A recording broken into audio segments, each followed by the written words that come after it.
goodness, today my colleague Eduardo Mesa, who you will see a little bit later, and I, Maxo Garcia, will teach you the basics of civil engineering.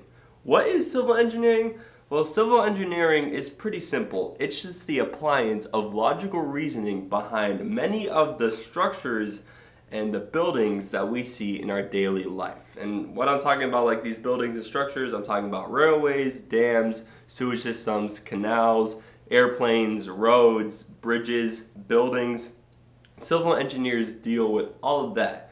And from a day-to-day basis, civil engineers kind of just check up if the blueprint lines up with local building codes. They check which materials are best for the structures. And overall, they just provide physics problems to test if those buildings and structures are going to stay stable. So today, I'm going to show you around the great city of Miami, and I'll show you all what civil engineers do. Here we are at our first location.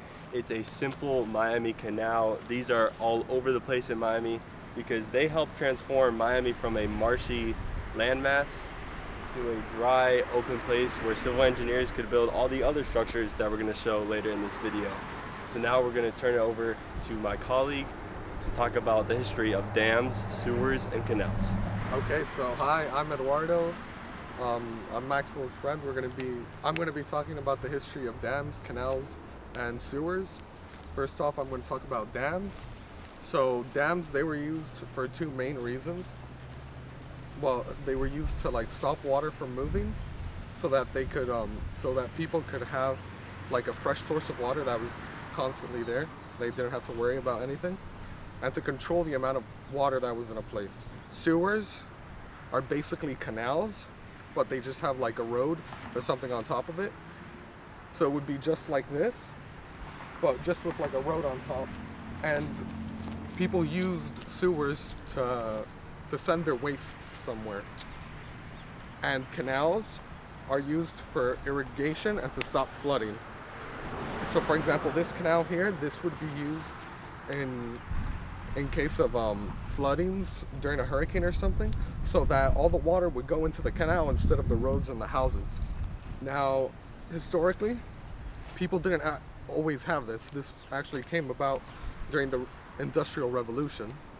During the Industrial Revolution, there were so many people and there was so much waste that people didn't know where to put it all. So they had to like create more sewers and more canals so that they could send all this waste somewhere, because they couldn't just like dump it into a lake. Here we are at the second location on some railroad tracks, and railroads aren't the preferred method for transportation today, but let's learn about the history of them. Railroads are super important even today for infrastructure. They help transport goods, people, and fuel, especially fuel. That's super important right now in the United States. For example, we get the majority of our coal from Wyoming, and they use an intricate railroad network to transport all this coal across the whole United States.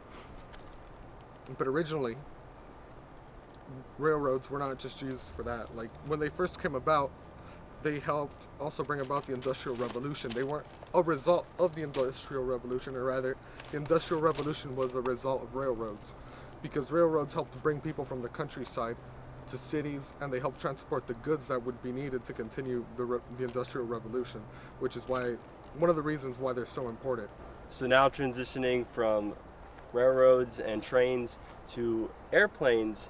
Airplanes transport millions of goods and people every single year across the world. So now let's learn about the history of planes. All right, so people have been thinking about flight for a super long time. Even since the Renaissance and medieval ages, people have been thinking about how they could possibly fly. The reason people didn't figure it out for a super long amount of time till like the 20th century is because people thought that to fly you needed to emulate a bird, and you needed to like flap your wings, right? So you needed to do both uplift and propulsion at the same time. Once people figured out that you needed just like a set wings, like that, stable, that didn't move, and then figured out that you needed to go really, really fast to like get the uplift to be able to go up, was how they figured out how to make airplanes, which is why the Wright brothers are so important. Because the Wright brothers managed to incorporate a very successful gliding system to a small, lightweight combustion engine, which allowed them to gain lots of traction and be able to move really fast like a car, and then be able to lift off and fly. So here we are in our last location, glorious downtown Miami. Here we have the Venetian Causeway, which is an arch bridge. So today we're talking about the types of bridges. That's an arch. You come over here, we got a very common type of bridge called the beam point bridge. This is used for almost all highway overpasses. And then you have bridges such as like the truss bridge, which make their formation in triangles, so it's really stable. And then you have bridges that expand a long distance because they're flexible, and those bridges are cable stayed bridges and suspension bridges.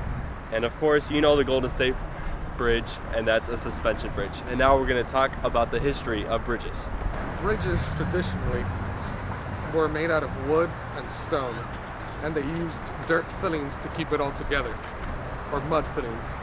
And basically, the bridge revolution that allowed us to make actual good bridges was during the Romans, because, well, it was made by the Romans. Because before bridges, they would have these dirt fillings that, over time, rain and water would wipe them away, and bridges would eventually collapse. But the Romans invented this thing called mortar, which is basically what you use for like brick houses. When you're putting bricks, you put mortar, and then you put a brick, and then you put more mortar, and then you put more bricks. And that's how you were able to make bridges. You would use mortar to keep the bridge together, and that was made by the Romans. Now, back here we have new types of bridges, but it's all based on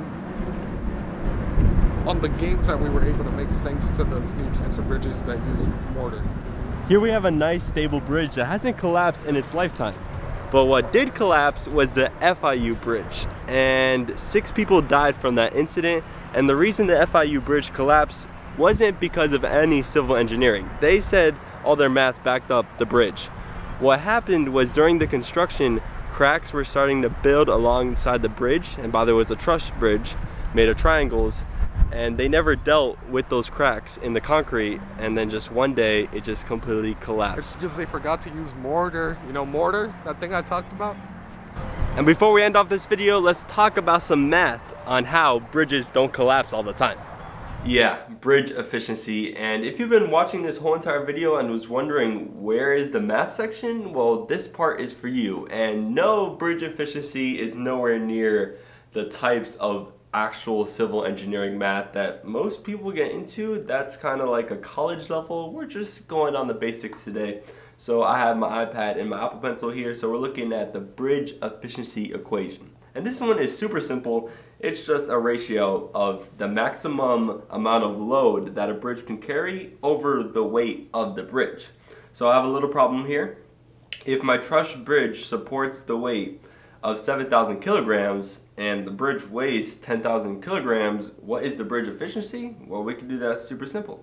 7,000 kilograms over the weight of the bridge, 10,000 kilograms, and that's going to give you a bridge efficiency rating of around 70%.